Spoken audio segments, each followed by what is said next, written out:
Soy Débora. Desde que era joven, pude sentir la mano de Dios en mi vida. Crecí en medio de tiempos turbulentos para Israel, un periodo de desobediencia y olvido de las leyes del Señor. Mi pueblo había olvidado los caminos de Dios, y en nuestra falta de fe, habíamos caído bajo la opresión de nuestros enemigos. A pesar de las dificultades, siempre supe que Dios tenía un propósito para mí, aunque no entendía qué forma tomaría. Como profetisa, no solo recibía mensajes de Dios, sino que también podía discernir su voluntad en medio del caos. Poco a poco, las personas comenzaron a venir a mí, buscando consejo, sabiduría y justicia.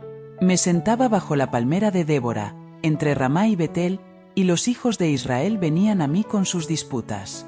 En ese tiempo, las mujeres no solían ocupar posiciones de liderazgo, pero Dios, en su infinita sabiduría, me había puesto en esta posición.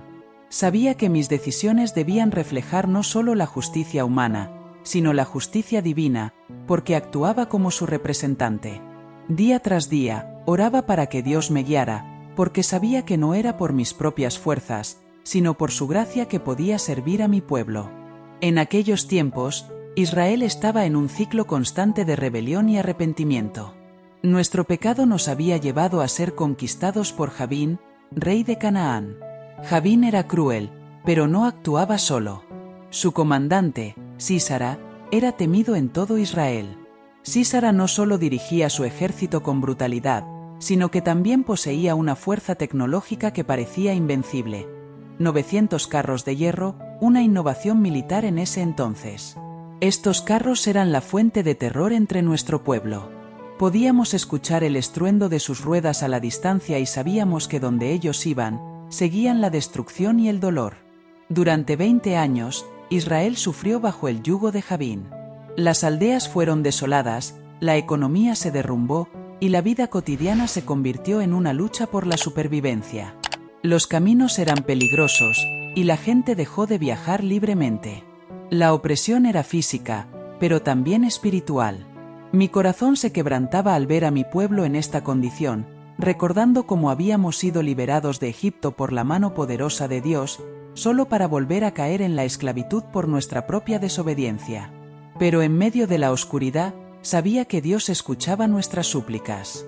Había un plan en marcha, aunque nadie lo veía todavía. Un día, mientras oraba, Dios me habló de manera inequívoca. Sentí su presencia como nunca antes, y su instrucción fue clara. Me dijo que llamara a Barak, un hombre de la tribu de Neftalí. Barak era conocido como un guerrero valiente, pero incluso los más valientes entre nosotros se estremecían al pensar en enfrentarse al ejército de Sísara. No obstante, sabía que Dios había elegido a Barak para liderar la liberación de su pueblo. Cuando Barak llegó, le entregué el mensaje de Dios: reúne a 10.000 hombres de las tribus de Neftalí y Zabulón y ve al monte Tabor. Allí, el Señor hará que Sísara venga a ti con su ejército, y te lo entregará. Pude ver la duda en sus ojos. El ejército de Israel era pequeño en comparación con las fuerzas de Sísara, y no teníamos carros ni armas avanzadas. Pero Dios no necesita fuerzas humanas para ganar sus batallas. Sin embargo, Barak, aunque valiente, no estaba listo para avanzar sin seguridad. Si vas conmigo, iré, pero si no vas conmigo, no iré, me dijo. Sabía que su fe no era completa, pero también entendía que en su corazón buscaba la aprobación y la dirección de Dios. Acepté acompañar a Barak porque sabía que esta batalla no era solo militar, sino espiritual. Pero también le dije una verdad que había recibido de Dios: la gloria no será tuya, Barak. El Señor entregará a Sísara, pero en manos de una mujer. No pude evitar notar el asombro en su rostro. En ese tiempo, el honor de la victoria en la batalla era sumamente valorado, y Barak sabía que al confiar en mí, perdía esa gloria personal. Pero esto no era una batalla de ego, sino un acto de obediencia hacia Dios. Él había decidido que una mujer recibiría el honor de derrotar a Sísara, y aunque aún no sabía cómo, confiaba en su plan perfecto. Esta profecía me intrigaba, incluso a mí.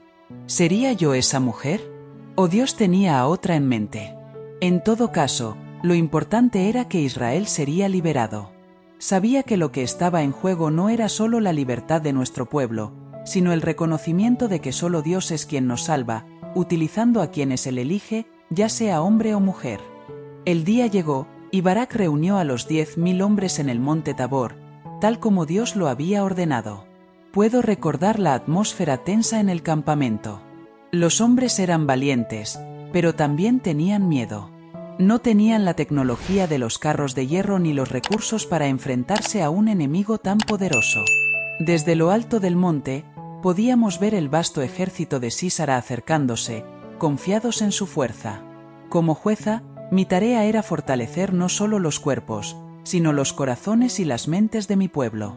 Sabía que antes de que se ganara la batalla en el campo, debía ganarse en el espíritu.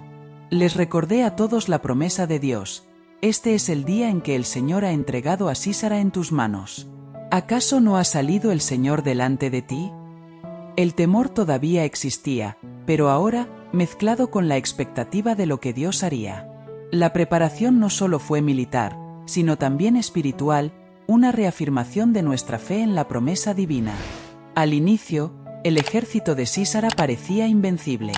Se acercaban rápidamente con sus 900 carros, y el sonido de los caballos y las ruedas metálicas era ensordecedor.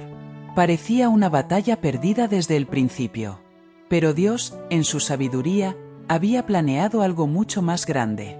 Sin previo aviso, el cielo se oscureció y una tormenta increíble cayó sobre el campo de batalla. No era una tormenta cualquiera, era un acto directo de la mano de Dios. El río Quisón, que cruzaba el valle, se desbordó rápidamente por la lluvia torrencial. Los carros de Sísara, que habían sido su mayor ventaja, quedaron atrapados en el lodo. Los caballos se descontrolaron, y los soldados de Sísara entraron en pánico. Lo que había sido su mayor fortaleza, se convirtió en su ruina. Barak y los 10.000 hombres descendieron del monte Tabor y atacaron, y el ejército cananeo fue completamente derrotado. Ni un solo hombre del ejército de Sísara sobrevivió. Era evidente que Dios mismo había intervenido, peleando por Israel. Sísara, viendo que todo estaba perdido, abandonó su carro y huyó a pie. No era común que un comandante de su estatus huyera de esa manera, pero su desesperación lo llevó a buscar refugio. Corrió hasta la tienda de Jael, la esposa de Geber el ceneo.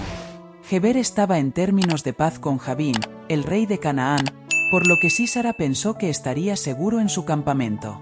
Jael lo recibió con amabilidad, lo invitó a entrar y lo cubrió con una manta.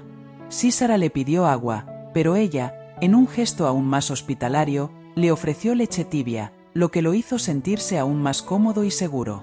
Pensando que había escapado de la muerte, Sísara se relajó y cayó en un profundo sueño, confiado en la aparente hospitalidad de Jael.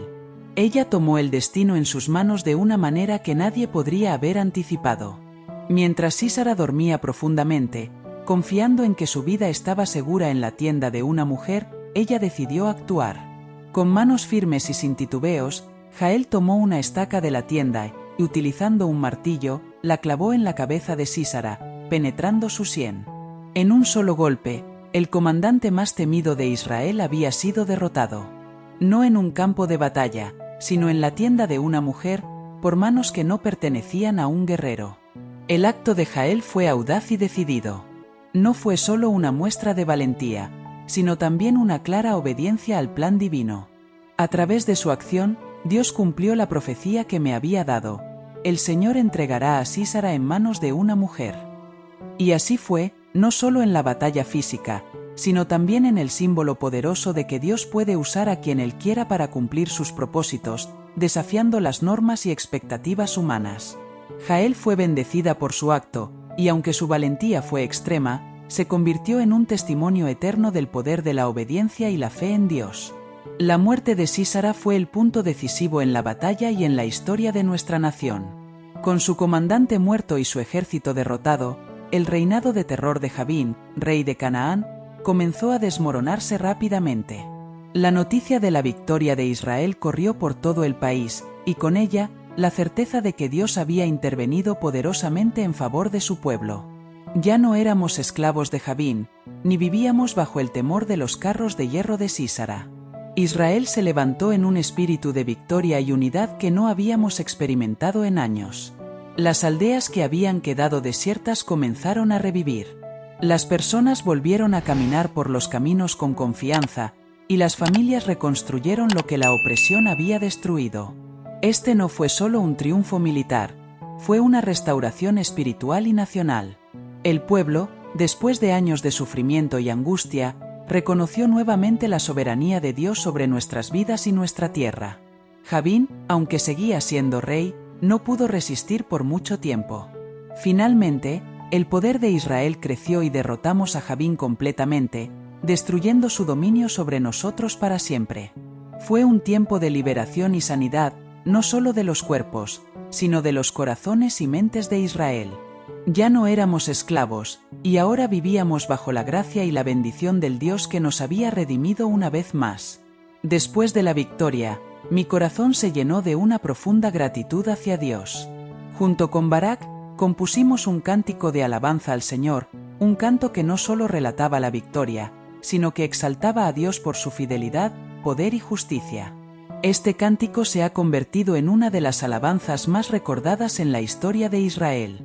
No era solo un recuento de los hechos, era un testimonio eterno de cómo Dios interviene cuando su pueblo clama en desesperación. En nuestro cántico, celebramos la valentía de los líderes y los guerreros de Israel, pero también destacamos el papel decisivo que las mujeres jugaron en esta victoria. Jael, que no era una israelita de nacimiento, fue alabada en nuestro cántico como bendita entre las mujeres. Fue un recordatorio para todos nosotros de que Dios elige a quienes Él quiere usar, sin importar su origen o posición. Este canto fue más que una simple celebración. Fue un recordatorio para las generaciones futuras de que cuando Israel obedece a Dios, Él pelea nuestras batallas. Cuando nos alejamos de Él, caemos bajo opresión, pero si volvemos nuestros corazones al Señor, Él siempre responde con misericordia y liberación. Gracias a la intervención divina en la batalla, Israel experimentó 40 años de paz, un tiempo largo y bendecido. Durante esos años, mi pueblo vivió en libertad, prosperidad y unidad. Aprendimos a recordar la fidelidad de Dios y a vivir conforme a sus mandamientos, sabiendo que solo en Él encontramos la verdadera paz. Estos 40 años no solo fueron un regalo físico, sino también espiritual, donde cada día nos recordaba que Dios es nuestro refugio y fortaleza, siempre presente en tiempos de necesidad. Con esta historia, pude ver cómo Dios nos guía incluso en los tiempos más oscuros. Aunque a veces nos alejamos de sus caminos, Él es fiel para restaurar y redimir a su pueblo cuando clamamos a Él. Las lecciones que aprendimos en ese tiempo de guerra y victoria resonarán en Israel para siempre. No hay enemigo demasiado fuerte ni situación demasiado desesperada cuando Dios está de nuestro lado. Suscríbete a nuestro canal FE y Enseñanza. Y activa la campanita de notificaciones y comparte este vídeo con alguien más. Bendiciones.